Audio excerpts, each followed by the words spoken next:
کبھی عرش پر کبھی فرش پر، کبھی ان کے در کبھی در بدر، غم عاشقی تیرا شکریہ میں کہاں کہاں سے گزر گیا، کبھی راستوں میں تنہا کبھی ہوں ورود صحرا، میں جنوں کا ہم سفر ہوں میرا کوئی گھر نہیں ہے۔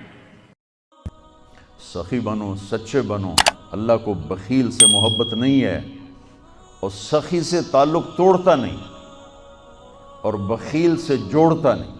ایک دفعہ شیطان نے ایک بنی اسرائیل کا واقعہ، ایک آدمی سے ملاقات کی تو اس نے کہا شیطان سے ایک راز کی بات تو بتا دے۔ کہنے لگا کیا؟ کہ تیرے یار کون ہیں، تجھے پسند کون؟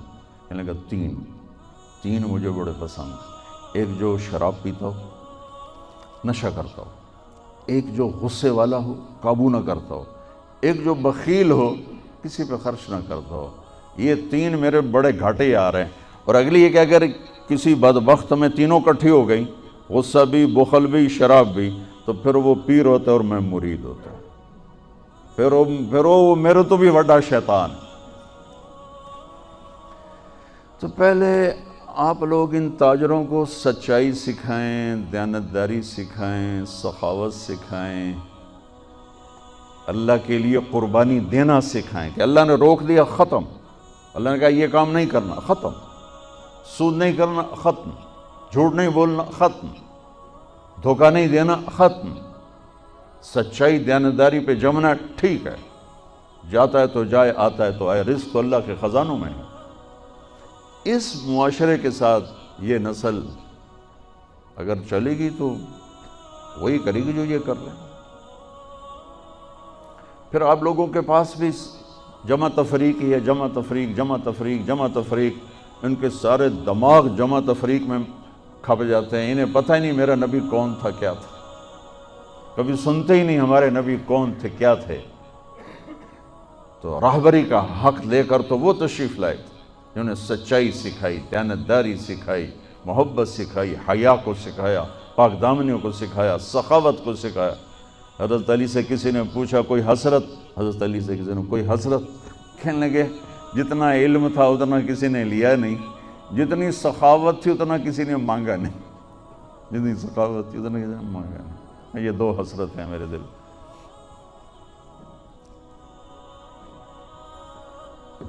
تو اللہ کو سخی پسند ہے، مال خرچ کرنے والا پسند ہے، مالدار ہو۔ اچھا ایک ہوتا ہے بخیل، اللہ کہتا ہے بخیل جہنم کے قریب، اللہ سے دور، لوگوں سے دور، جنت سے دور۔ سخی اللہ کے قریب، جنت کے قریب، لوگوں کے قریب، جہنم سے دور، اللہ کا پیار۔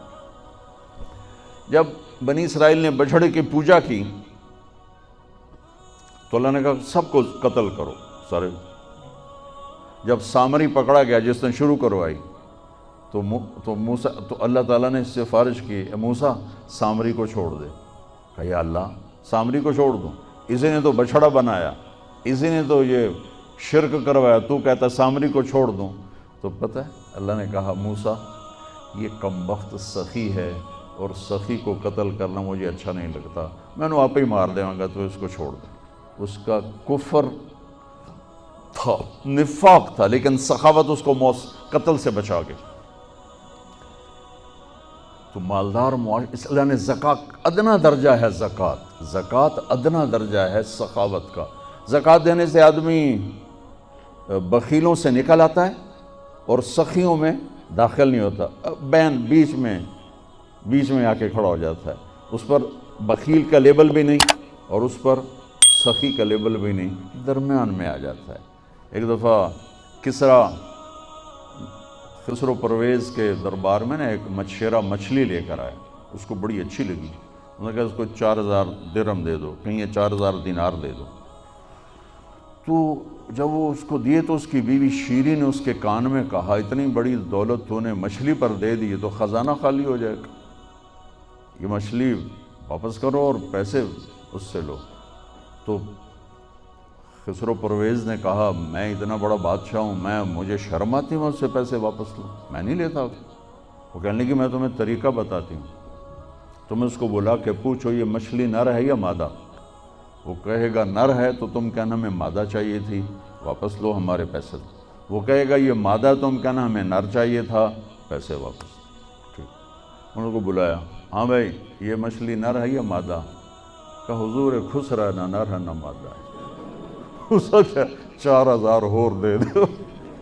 بیچ کی چیز، میں نے کہا نا زکوٰۃ دینے والا سخی نہیں ہوتا، سمجھ رہے ہو؟ زکوٰۃ دینے والا بخیل بھی نہیں ہوتا، سخی بھی نہیں ہوتا، بخیلوں سے نکل جاتا ہے، سخیوں میں انٹر نہیں ہوتا۔ 2.5 روپے پر 1 پیسہ بھی زیادہ کر دے تو سخیوں میں نام آ جائے گا، سخیوں میں نام آ جائے گا۔ پھر سخاوت کی حد کوئی نہیں ہے۔ انہوں نے کہا حضور یہ تو بیچ کی چیز ہے، خسرا ہے۔ اس نے کہا 4000 اور دے دو۔ تو شیری کو تو بڑا غصہ چڑھ گیا، 8000، اس کی تو 7 پشتوں کو کافی تھا۔ تو 1 دینار گر گیا تو اس نے وہ اٹھا لیا۔ تو اس کی بیگم نے کہا دیکھا یہ کم وقت کتنا لالچی ہے، تم نے اس کو اتنا دیا، اس کی 7 پشتوں کو کافی، 1 دینار گرا وہ بھی اٹھا لیا، کہ اس کے واپس لو، نا قدر ہے۔ انہوں نے کہا آ جا، اور تجھے میں نے اتنا دے دیا، 1 دینار گر گیا تھا تو کیوں اٹھایا؟ کہا حضور اس پہ آپ کے نام کی مہر تھی، کسی کا پاؤں پڑ جاتا تو بے ادبی ہوتی، میں نے اس لیے اٹھایا۔ ان کا 4000 اور دے دو۔ تو بچوں ان تاجروں سے کہتا ہوں سخاوت سیکھو، پہلے یہ سچائی سیکھیں، پہلے یہ دیانتداری سیکھیں، پہلے یہ اللہ کو رب مان کر اپنی بنیادوں کو، اپنی تجارتوں سے سود نکالیں، جھوٹ نکالیں، 2 رجسٹر نکالیں، دیانتداری پر چلیں۔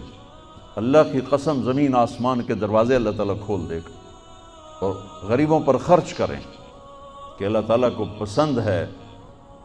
اللہ چاہتا تو سب کو مالدار بنا دیتا، لیکن بعض کا حاجت مند بنایا کہ اللہ کو دینا پسند ہے، اللہ پاک کو محبوب ہے سخاوت۔ ایک صحابی آئے، یا رسول اللہ ضرورت مندوں کو میری مدد فرمائیں۔ تو آپ نے فرمایا ابھی تو میرے پاس ہے نہیں۔ اس نے کہا تو میں لے لیتا ہوں کسی سے، پھر آپ میری جگہ بھر دینا۔ آپ نے کہا ہاں ٹھیک۔ تو حضرت عمر پیچھے سے بولے یا رسول اللہ یہ کیا بات ہوئی؟ آپ کے پاس ہے آپ خرچ کریں، آپ کے پاس ہے نہیں اور آپ اس طرح لوگ آپ کے نام پہ قرضے اٹھائیں پھر آپ دیتے پھریں، یہ نہیں کرنا چاہیے۔ تو پیچھے سے ایک اور صحابی تھے عبداللہ بن حذیفہ، ان کا یا رسول اللہ انفق ولا تخش من ذی العرش خلالا، یا رسول اللہ خرچ کریں اور عرش والے سے تنگی کا ڈر نہ کریں۔ تو آپ مسکرائے، آپ نے کہا مجھے اللہ نے اسی بات کا حکم دیا ہے کہ میں خرچ کروں اور عرش والے سے تنگی کا ڈر نہ کروں۔ بہرحال بچوں سچ سیکھو، یہ تمہاری، میں درد سے کہتا ہوں کہ ہمارے تعلیمی ادارے نہیں ہیں، کاروباری ادارے ہیں۔ یہ بچوں کو علم نہیں دے رہے، اور تم بھی کوئی طلبہ نہیں ہو، تم بھی ڈگری والے ہو، تو انہوں ڈگری چاہیے یا نوکری چاہیے، بھائی میں تجھے انگوٹھے چھاپ ہو۔ تمہیں علم کا شوق نہیں، انہیں دینے کا شوق نہیں، انہیں بھی کمائی کا شوق ہے اور تمہیں صرف جاب اور ڈگری کا شوق ہے۔ نہ تم میں کوئی علم والا ہے، نہ وہ عشق میں رہیں گرمیاں، نہ وہ حسن میں رہیں شوخیاں، نہ وہ غزنوی میں تڑپ رہی، نہ وہ غم ہے زلف ایاز میں۔ دینے والوں کو دینے کا شوق نہیں، لینے والوں کو لینے کا شوق نہیں۔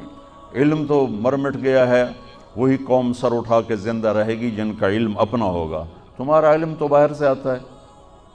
آج تک ڈاکٹر کہتے رہے مکھن نہ کھاؤ، ملائی نہ کھاؤ، گھیو نہ کھاؤ، دل بند ہو جائے گا، کولیسٹرول بڑھ جائے۔ اب میرا بھائی دل کا ڈاکٹر ہے، اب کہتا ہے کھاؤ۔ میں کہوں کہ امریکہ کی رپورٹ آ گئی، تو تمہارا سارا آقا تو ادھر بیٹھا ہوا ہے، وہ کہیں گے یہ چلا دو چل جائے گا، وہ کہیں روک دو تو رک جائے۔ بچوں میرا معاشرہ بہت زوال کا شکار ہے، آپ میری نسل ہو، میری اولاد ہو۔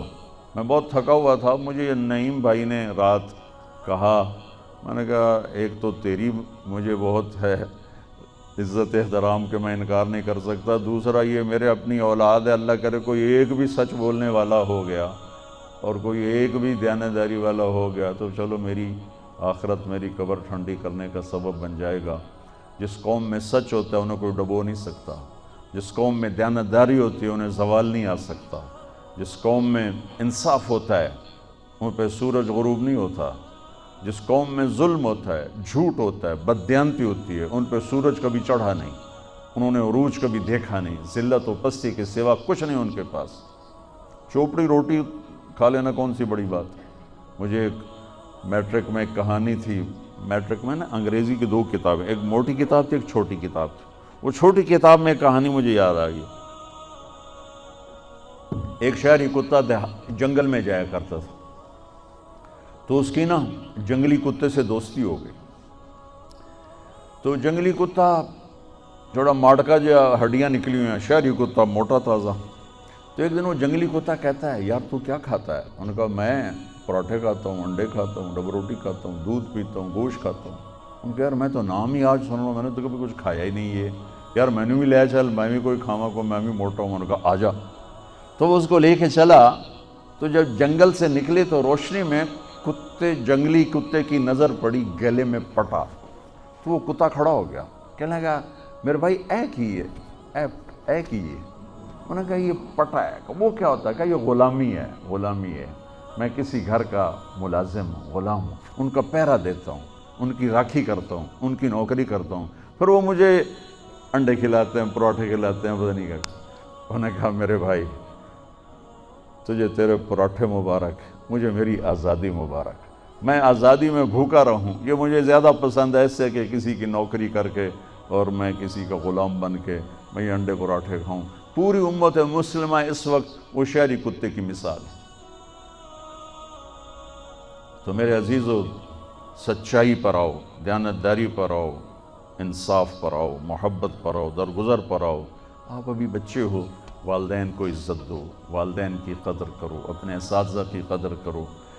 اساتذہ سے ہمارے نصاب میں انسانیت کا کوئی درس ہی کوئی نہیں کہ انسان اچھا انسان کیسے بنتا ہے. وہ تو بنتا ہے رسول پاک کی زندگی کو دیکھنے سے. وہ زندگی ہمارے پاس ہے نہیں, ہم نے سیکھی نہیں, ہمارے سامنے نہیں. تو مختصر سے وقت میں آپ کو کیا کہہ سکتا ہوں. کوئی بات دل کو لگی ہو تو لے لینا, نہ لگی ہو تو فقیرانہ آئے صدا کر چلے, میاں خوش رہو ہم دعا کر چلے. یہ تبلیغ کا کام اسی کو سیکھنے کی محنت کہ جب آپ لوگوں کو چھٹی ہو, موقع ملے تو کچھ دن جانا, انشاءاللہ بہت فائدہ ہوگا بچوں, بہت فائدہ ہوگا. یہ زندگی کو پلٹ دینے والی محنت ہے.